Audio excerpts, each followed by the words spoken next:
Hey guys, and welcome back to this channel. In this video I'll be showing you guys how you can color grade using LUTs on Capcut PC.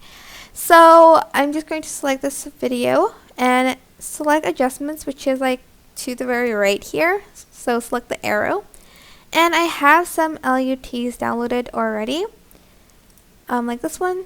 But if you want to import it, just go to adjustments here and choose the LUT one, which is like down here. Select import, and you are going to just import the LUTs you want. I'm just going to select these, and I'm going to press enter, or you can press open.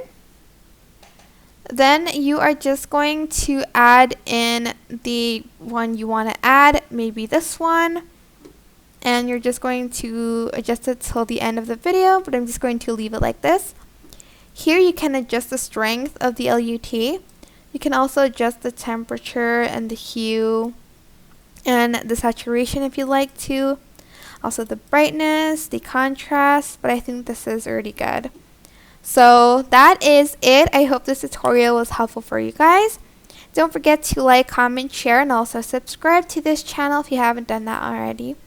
If you have any questions, just leave it in the comment section down below, and I'll try my best to answer them all for you guys. And if you found this video helpful, please share this with your friends and whatnot. Thank you so much for watching. Bye!